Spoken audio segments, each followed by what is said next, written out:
Estamos de coração aberto para receber aquilo que o Senhor vem trazer através do Padre César. Ele neste momento, instrumento de Deus para todos nós. Vem Espírito Santo de Deus, abrindo os nossos corações, que nós possamos acolher a Tua palavra neste momento, acolher aquilo que vai sair da boca do Padre César, que o Senhor já disse a ele e que ele falará a nós. Muito obrigada, Senhor, pela vida dele, pela vida dos Teus pais que o geraram e o trouxeram e o deram a Deus, e Deus no seu caminho trouxe para estar no nosso meio por esse tempo. Muito obrigada, Senhor, muito obrigada pela intercessão de Nossa Senhora. Ave Maria, cheia de graça, o Senhor é convosco.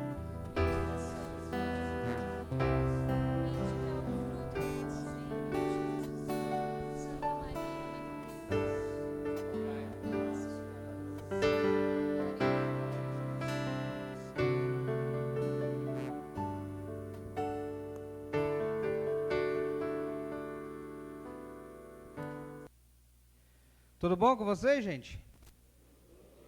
Estão animados? Eu estou escutando bastante barulho. Não que esteja me atrapalhando. Graças a Deus. De forma alguma me atrapalha, mas estou gostando do barulho de vocês.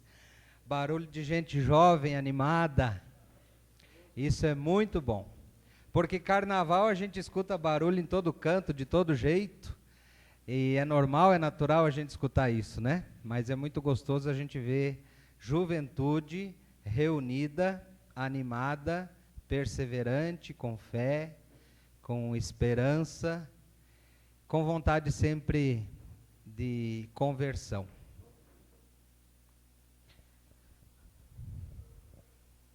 O tema que nós vamos conversar agora um pouquinho é sobre isso. Aí eu acho que eu tenho que falar de mim antes. Vocês não me conhecem, né? Pois é, eu também não conheço vocês ainda, nem todos.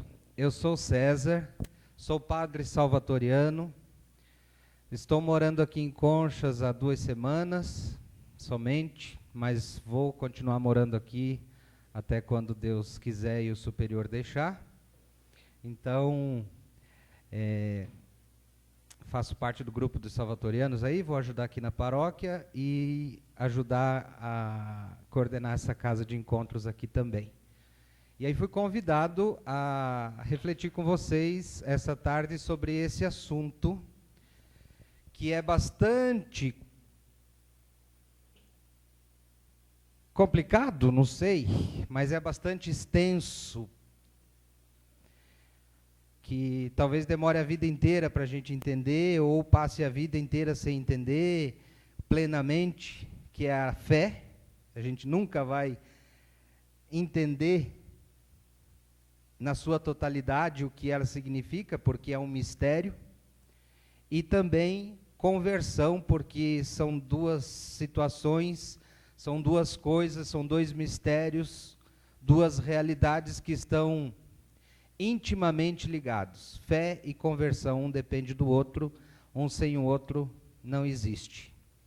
Então eu gostaria de conversar um pouquinho com vocês sobre esse assunto. Eu sei que é um processo que vocês estão fazendo desde ontem ou desde antes de ontem, quando vocês já receberam e foram se motivando, receberam o convite, foram se motivando a participar deste momento importante na vida. Vocês já são agraciados por Deus pela fé que vocês recebem, pela fé que vocês trazem no coração e na vida, pelo processo diário de conversão. Não é aqui que vocês vão receber a fé, não é aqui que vocês vão decidir se converter. Aqui, nesse retiro, será uma oportunidade, ao meu ver, será uma oportunidade que Deus oferece a cada um de nós, de olhar para a nossa fé, de fortalecer a fé que já existe dentro de cada um, de alimentá-la e de tomar decisões, novas decisões, e isso nós chamamos de conversão. Novo caminho, novas atitudes. A partir da fé, uma fé nova, renovada, novas atitudes. Atitudes renovadas. Mas não chegamos aqui zerados. Chegamos com uma história. Chegamos com a graça de Deus já. Aqui alimentamos, fortalecemos, ficamos um pouquinho mais gordos e continuamos a nossa vida muito melhores. Concordam comigo? Ah, que bom. Pensei que eu estava falando besteira. Já que vocês concordam comigo, olhem para essa imagem e pensem um pouquinho nela. Olhem bem para ela. Só para essa imagem.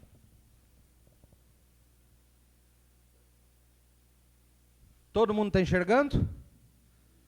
Então olhem para essa imagem e pensem em fé. O que essa imagem diz sobre fé?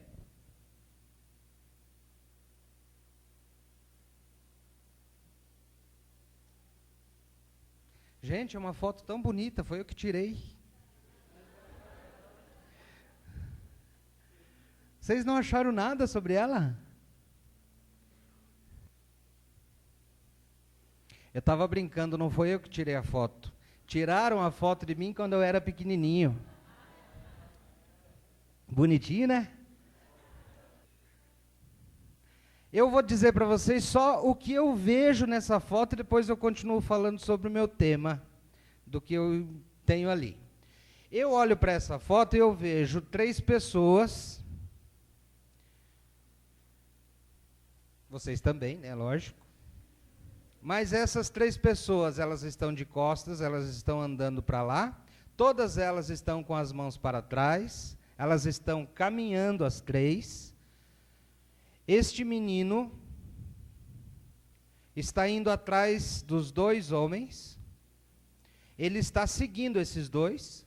A impressão que dá é que ele está olhando para os passos deles. Esses 2 homens não estão seguindo ninguém, concordam?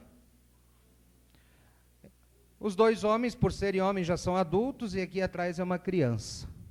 Quem está seguindo é uma criança, quem não está seguindo ninguém já é adulto. Aparentemente assim, de cabeça baixa, andando lentamente, mas caminhando.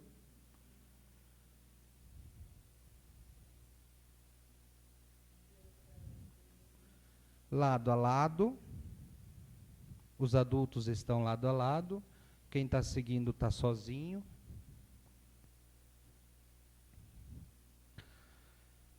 Depois a gente volta para falar sobre essa foto.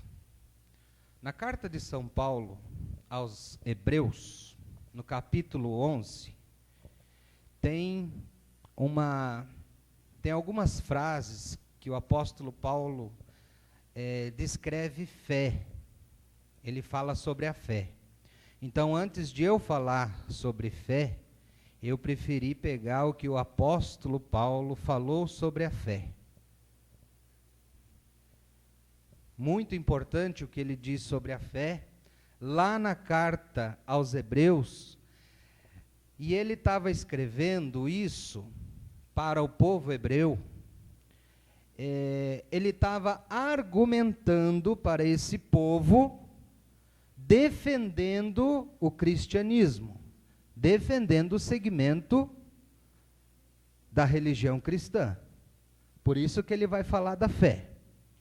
Ele estava referindo-se ao testemunho, que a fé está ligada ao testemunho, ao segmento, testemunho, seguir exemplo. E São Paulo vai definir que Jesus Cristo é o Filho de Deus, e Jesus Cristo é digno da nossa fé. Em toda a carta que ele escreve para os hebreus, não só no capítulo 11, mas todos os capítulos, São Paulo vai dizer que Jesus Cristo é digno da nossa fé. E aí, para ele dizer isso, ele vai comparar Jesus com toda a história do Antigo Testamento. Para ele garantir, para ele provar para nós que Jesus merece a nossa fé, ele vai fazer uma comparação com todo o Antigo Testamento, para dizer que Jesus realmente é o ápice, é o alto de todas as coisas do passado. Em Jesus está a nossa fé e não tem por onde correr. E aí, São Paulo, na carta aos Hebreus, vai dizer que o cristão é aquele que se une a Cristo através da sua própria existência.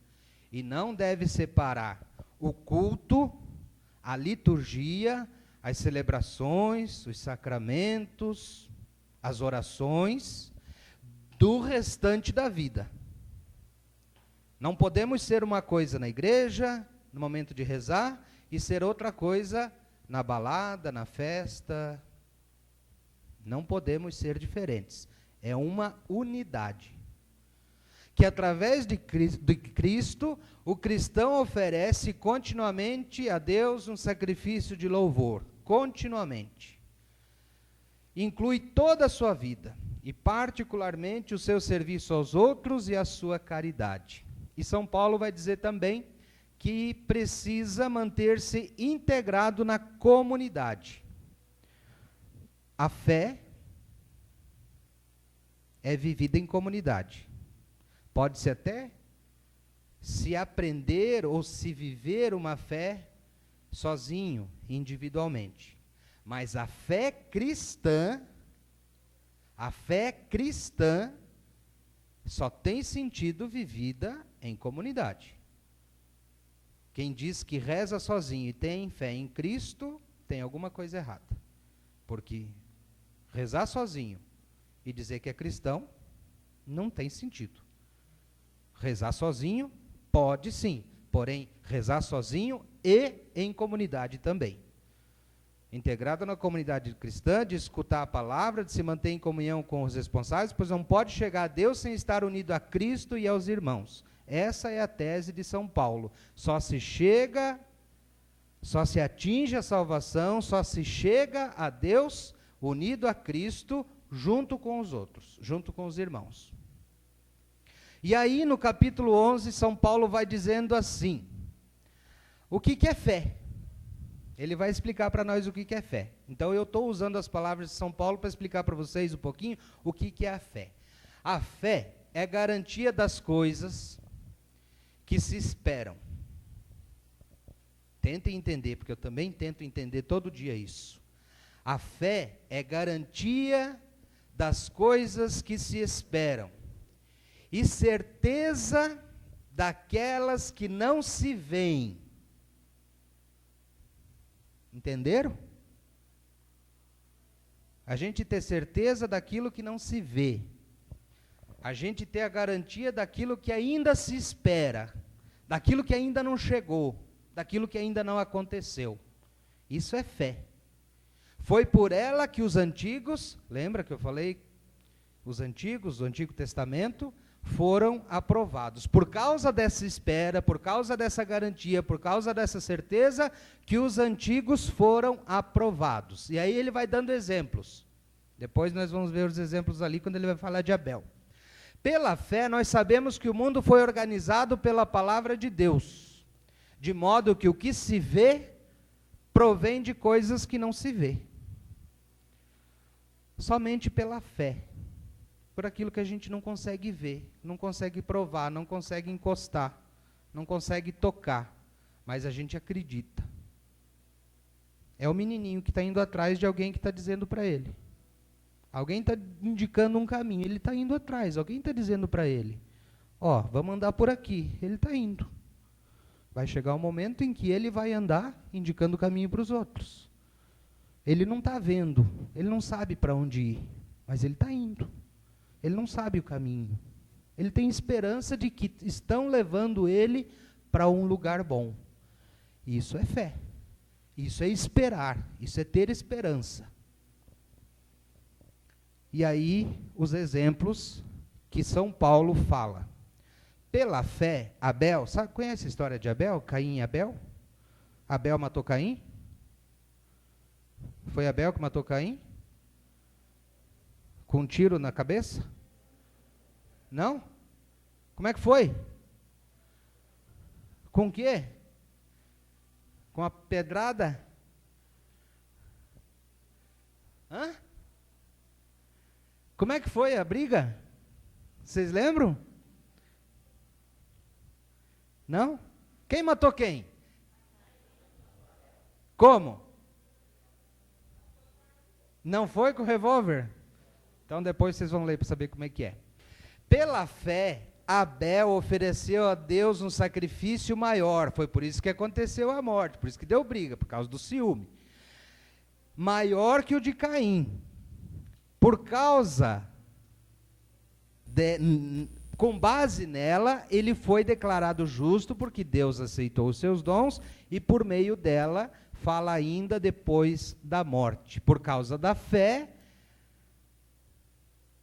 Abel foi declarado justo, mesmo morto, foi declarado justo, Deus aceitou os seus dons, mesmo depois da sua morte. Um outro exemplo, Enoque foi arrebatado para não ver sua morte, não foi encontrado seu corpo, Deus o tinha levado.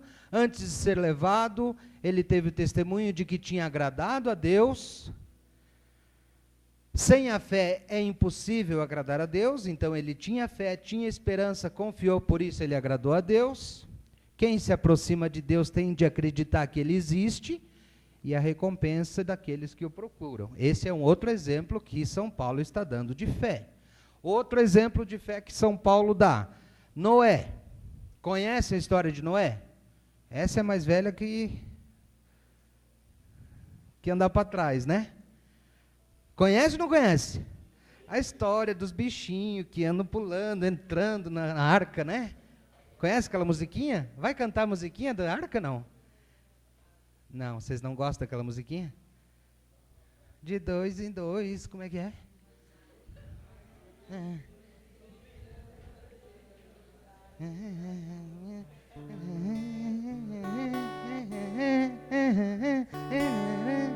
Vocês sabem, não precisa. Pois é, nessa história aí. Vamos cantar? Depois. Noé, avisado de que estava acontecendo um problema muito sério no mundo, acerca das coisas que ainda não se viam, ainda não tinha acontecido, tomando a sério aquele aviso, construiu uma arca para salvar a sua família e também aquele monte de animais. Por essa fé, ele tornou-se herdeiro da justiça. Vocês conhecem a história de Noé.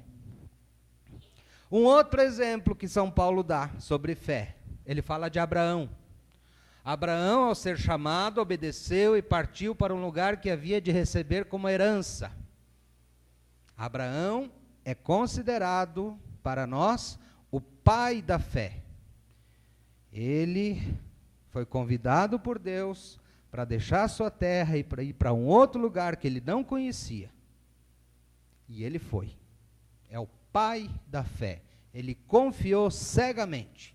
Foi para um lugar totalmente desconhecido. Não sabia o que ia acontecer, mas ele foi. Ele enfrentou. Era algo que ele não conseguia, não tinha como saber o que ia acontecer. Pela fé estabeleceu-se como estrangeiro, habitando em tendas, aí também Isaac, Jacó. Sara é outro exemplo que São Paulo dá de fé. Já era de idade avançada, recebeu a possibilidade de engravidar, de conceber. Por quê? Porque considerou fiel aquele que tinha prometido. Sara considerou que Deus era fiel. Foi na fé que todos eles morreram, sem terem obtido os bens prometidos, nem por causa da fé que eles tanto tiveram na vida, no fim da vida receberam alguma recompensa. É isso que São Paulo está dizendo.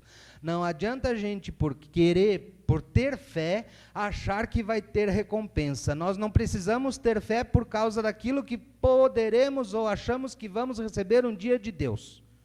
É nossa obrigação acreditar em Deus, no Deus de Jesus Cristo, porque somos cristãos. É nossa obrigação como filhos de Deus acreditar nele, confiar nele, porque ele nos criou, nos deu a vida.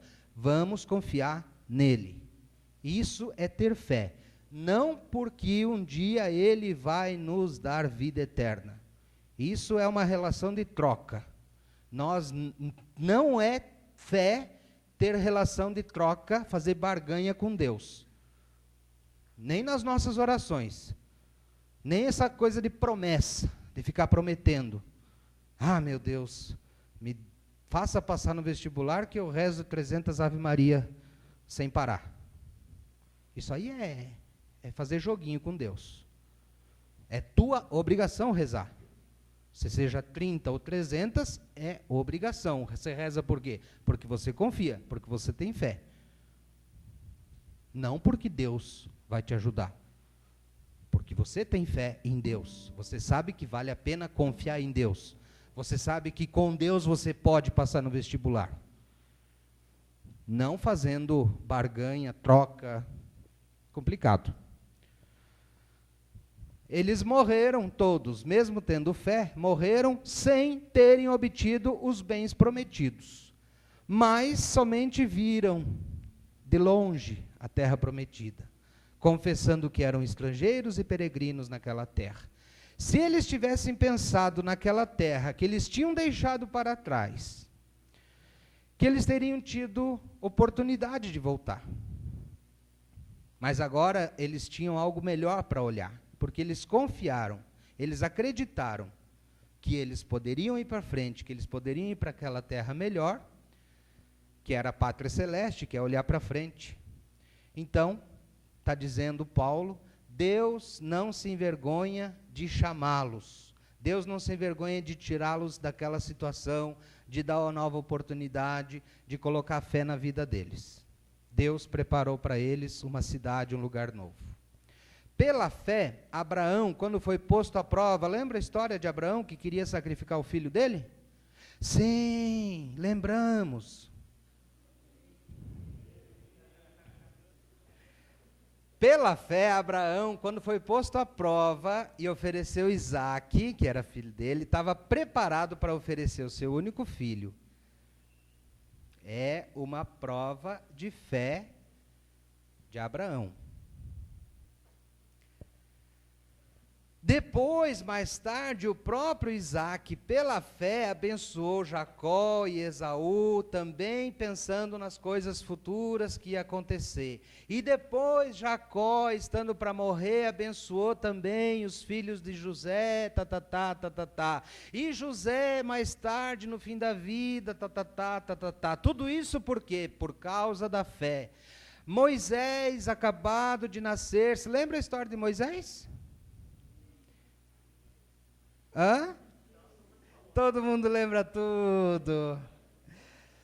Onde é que está escrita a história de Moisés? Em qual evangelho?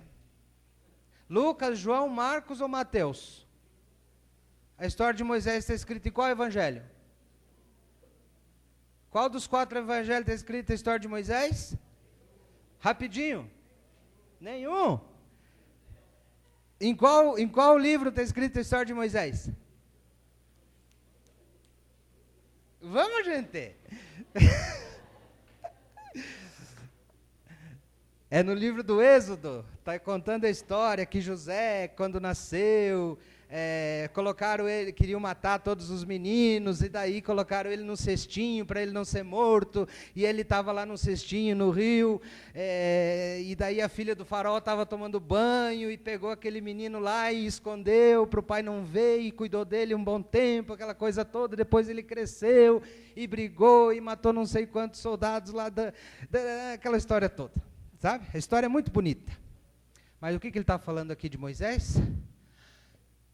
Foi escondido durante 3 meses pelos seus pais, porque viram que o menino era belo e não tiveram medo do decreto do rei, que o rei queria matar, tá?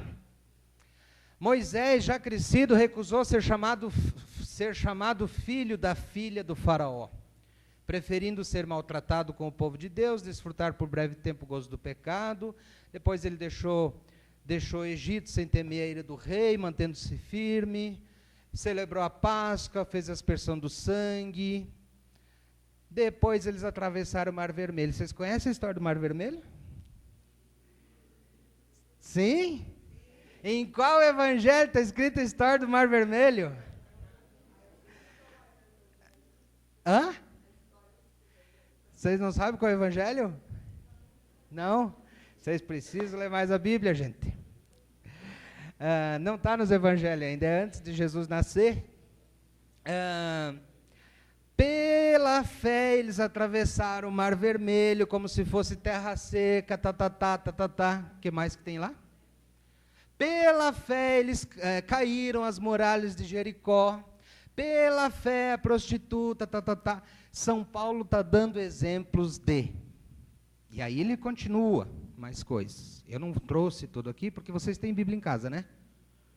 Eu trouxe alguns exemplos que São Paulo dá, que pela fé, fé naquilo que não se vê, fé naquilo que não se tem na frente, naquilo que não se pode tocar, mas que se acredita, que se sente, que se vê que é verdade, porque alguém indicou, porque algo extraordinário, algo bonito, uma sensação boa, mostrou que pode ser confiado, é confiável, vem de Deus, vem do alto, vale a pena, não faz mal, não prejudica, só vai trazer vida, é proposta de vida. Saia daqui, vai para uma terra melhor, onde corre leite e mel, é proposta de vida melhor. É proposta de vida melhor. Olha, você vai libertar o meu povo, mas você tem que enfrentar o faraó. Vai ser difícil? Vai, mas é proposta de vida melhor. Entende? Se acredita nisso por quê? Porque isso é fé. Nós precisamos aprender isso. Nós precisamos acreditar naquilo que não vemos. Nós, infelizmente, vocês que são mais novos que eu, cada vez mais estão acostumados a acreditar em duas coisas bem opostas. Ou a gente acredita só naquilo que vê, que toca, e às vezes a gente acredita num amor banalizado, que a gente acredita num amor, por exemplo, estou falando um exemplo de amor, um amor que se torna banal, um amor que a gente tem que amar, que a gente tem que, por exemplo, fazer sexo para dizer que ama, eu tenho que tocar para dizer que amo, para dizer que estou fazendo experiência, para dizer que realmente estou gostando de alguém, eu tenho que ter relação, senão eu não tenho amor. Ou a gente faz o oposto, vive aquele amor, aquela amizade, aquela sensação virtual da internet. Você vê como a gente gira de um lado para o outro? Ou a gente vai com tudo, ou a gente vai com nada. A gente não consegue ficar no meio termo. E Deus pede para nós o equilíbrio. Pessoa de fé vive equilibrada. Não vive lá e nem cá. Vive equilibrada, consegue fazer o meio termo. Consegue acreditar naquilo que ainda não aconteceu, naquilo que ainda está por vir. Consegue perceber que vai ser bom depois, vai ser bom ainda, mas consegue acreditar, consegue sentir esperança. Já? Vai.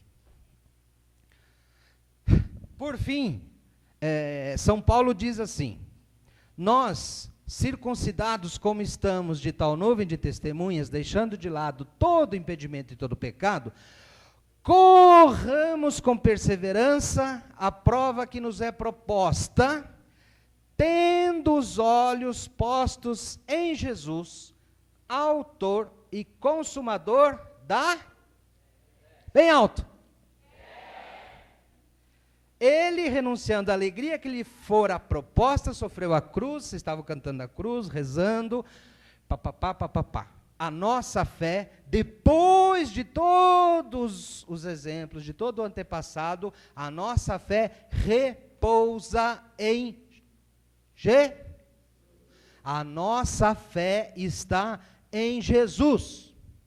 Não podemos esquecer que nós, seguidores de Jesus, filhos do Pai de Jesus, temos fé em Jesus. No Catecismo da Igreja Católica, eu trouxe só assim uma estruturazinha, que eu acho que vocês conhecem, se não conhecem, só trouxe assim, algo que fala o que ele diz qual é a nossa fé. O Catecismo da Igreja Católica nos diz, nós temos fé em quê? Eu creio em quê? Primeiro ele está dizendo assim, em que nós cremos, é a primeira parte do Catecismo, em que nós cremos. Nisso tudo aqui, gente, eu não vou ler. Mas basicamente ele vai falar sobre Deus, a Sagrada Escritura, e depois ele vai falar do creio. Sabe aquela oração que a gente reza na missa? Creio em Deus Pai, Todo-Poderoso, Criador do céu e da terra. Vocês conhecem? Vamos rezar junto?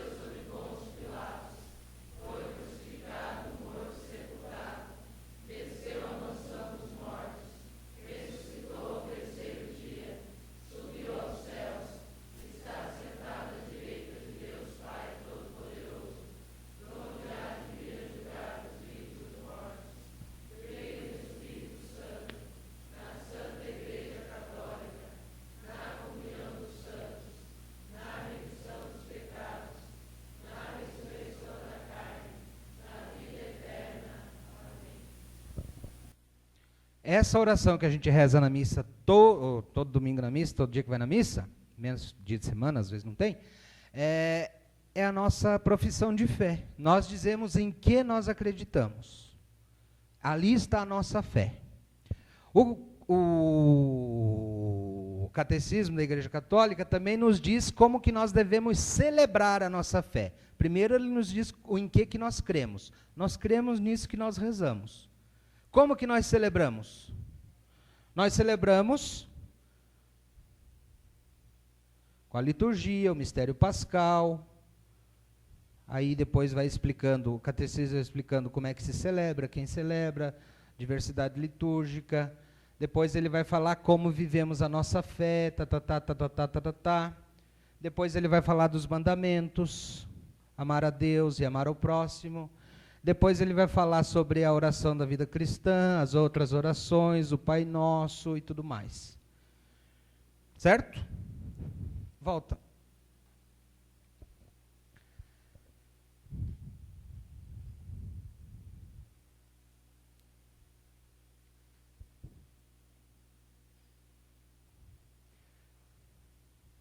Vocês conseguem perceber o quanto é importante vocês juntarem aquilo que vocês já têm de conhecimento, de experiência, daquilo que aprenderam, daquilo que vocês já vivem de fé, com aquilo que São Paulo traz de novidade hoje, do Antigo Testamento, daquilo que a gente precisa ter como esperança, como visão de futuro, como perspectiva, que a gente não pode ficar parado, que a gente tem que olhar sempre para frente. Olhando para trás, a gente olhar para frente. Olha para trás e olha para frente. Olha para trás e olha para frente. E isso é pessoa de fé. Quando eu falava no início, fé e conversão são duas situações da vida, ou são duas experiências de vida que não podem andar separadas. Se somos pessoas de fé, automaticamente vamos nos convertendo. Automaticamente vamos nos convertendo, vamos melhorando. Vamos melhorando. E aí eu queria tocar nesse outro assunto aqui, que é conversão. Conversão, eu trouxe esses dois desenhos aqui, que eu queria trabalhar com vocês essas duas ideias. Duas ideias. Que eu considero que conversão tem esses dois significados, que a gente como cristão, como católico, vocês como jovens comprometidos com Jesus, podem se identificar com um deles, porém, se identificando com esse tipo aqui, acredito que todos nós devemos nos aproximar cada vez mais deste aqui. Talvez a gente entenda melhor. Antes de falar sobre esses dois tipos, gostaria que a gente fizesse uma reflexão assim. Para falar de conversão, para pensar em mudança de vida, nós devemos entender assim, que nós, como seres humanos, nós somos sempre inacabados. Concordam? Ou alguém já está pronto? Eu não, eu estou ainda em fase de crescimento.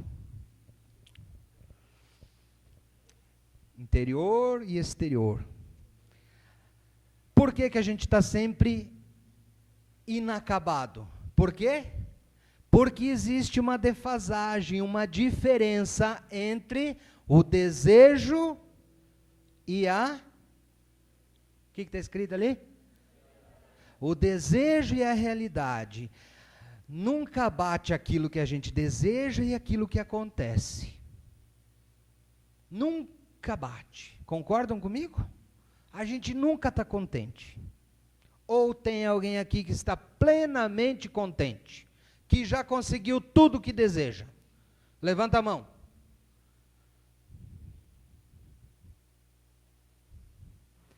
Nós, porque somos seres humanos, não durma, acorda,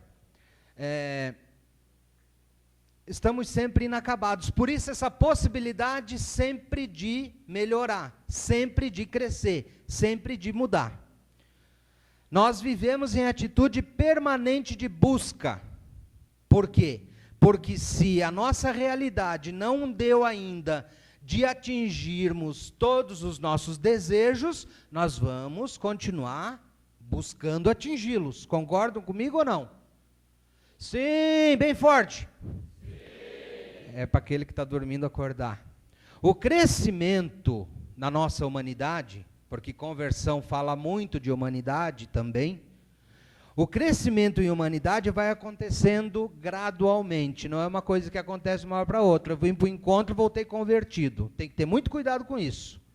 Vim para o retiro de carnaval, eu era um bêbado, fumava maconha, totalmente jogado na valeta. Agora só louvo a Deus.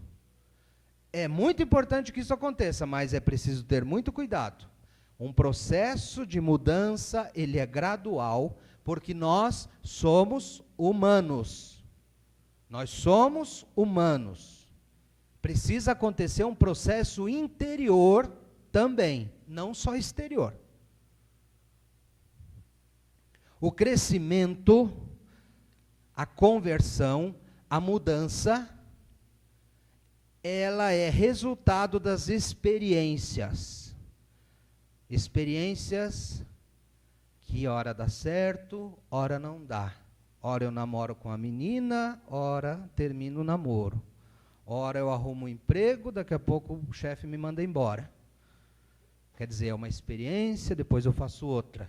É uma experiência de alegria, uma experiência de frustração. E aí é que vai acontecendo o crescimento pessoal, o crescimento humano. Eu avanço e eu recuo, mas cada vez eu vou crescendo mais. Até mesmo a experiência de pecado, e aí eu peço que a coordenação não me mate. Até mesmo a experiência de pecado pode integrar o caminho de conversão. Concordam comigo ou não? Até mesmo quando a gente percebe que está em estado de pecado, que a gente faz uma experiência de pecado, porque todos nós fazemos experiências de pecado, essas experiências nos integram para um novo caminho, para o crescimento, para a conversão. Somente quando a gente percebe-se nesse estado de pecado, é que a gente consegue mudar. Não são os outros que nos mudam, né?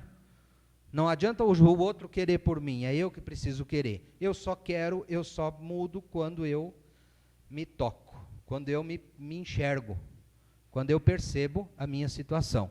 A experiência de pecado é também uma experiência, pode se tornar uma experiência de graça. Por isso que Deus, ou melhor, que Jesus, por isso foi que Jesus, quando esteve aqui conosco na terra, dizia muitas vezes: eu vim para os pecadores. Por isso que ele fez a escolha pelos pecadores, porque ele sabia que a experiência de pecado colaborava para que as pessoas encontrassem a graça. Nós, muitas vezes, julgamos. Nós, muitas vezes, achamos que somos muito bons, né? Ou quantos de nós também já fomos julgados? Outros acharam-se muito bons diante de nós. Nos jogaram para as traças, dizendo que nós, porque pecamos, porque fizemos besteira, porque isso e aquilo. Jesus sempre confiou, sempre apostou, sempre acreditou nos pecadores. Não por causa da sua situação de pecado, mas pela possibilidade de graça, de mudança. Quando a gente se percebe em pecado, a gente consegue mudar. Dizem até aqueles que sofrem mais situações de fome, conseguem ficar mais tempo sem comer do que aqueles que nunca passam fome, concordam? Quem passa fome consegue ficar mais tempo sem comer do que aqueles que nunca passaram fome. É a mesma situação.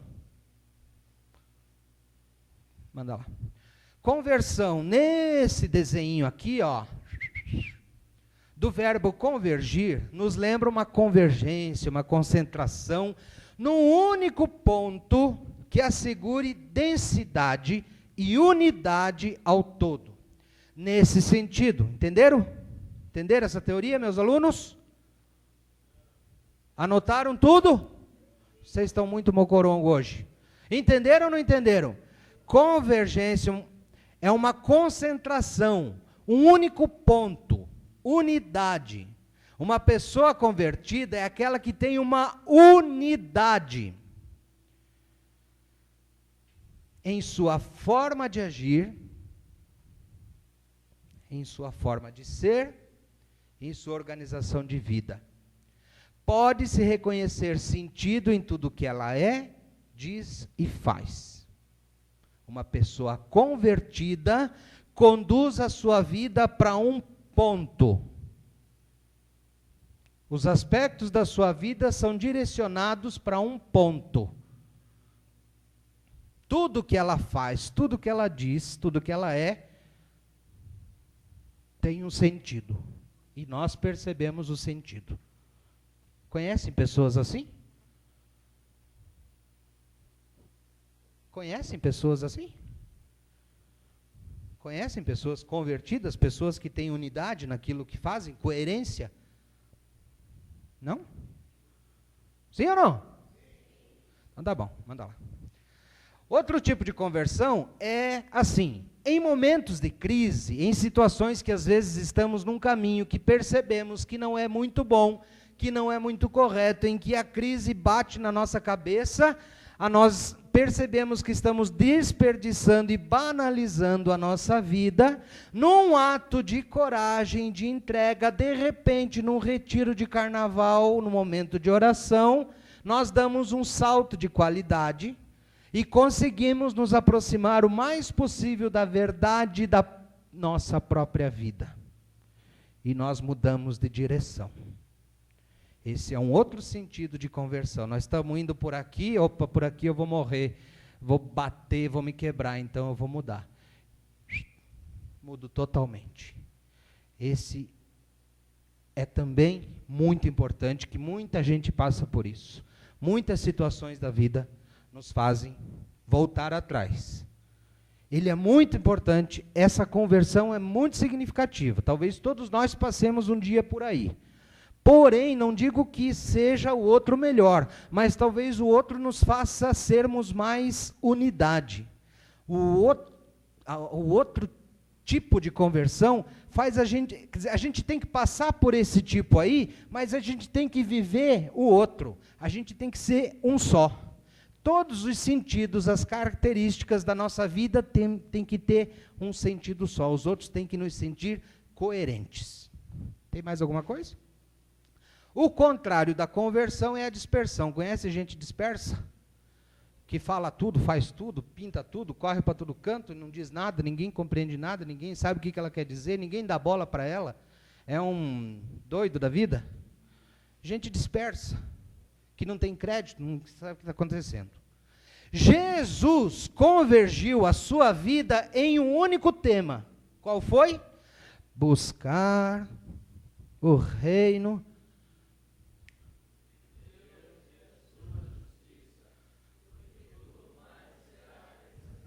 Jesus conduziu toda a sua vida num único ponto, num único tema, buscar o reino de Deus, porque tudo o resto ia acontecer. Tudo o resto ia acontecer. Tem mais alguma coisa? No espírito de conversão está o elemento mais significativo da juventude. E aí é direcionado para vocês. A capacidade de aprender e mudar. Vocês têm a capacidade de aprender e mudar. E não digam que não. Se vocês não quiserem alimentar a fé de vocês, se vocês não quiserem se converter, vocês serão o quê? Uns bobão imóveis. Vocês serão uns bobão fechado. Uns doentes crônicos. Vocês sairão daqui sem novidade. Vocês vão viver só de saudade. Vocês serão medíocres. Se vocês não quiserem alimentar a fé de vocês, se vocês não quiserem se converter, vocês serão tudo isso daqui. A escolha é de cada um. Vivam com fé, tenham coragem de conversão e não risquem isso aqui da vida de vocês. Sejam pessoas de esperança que assumem a vida de vocês com responsabilidade. Muito obrigado, acabou meu tempo. Fui.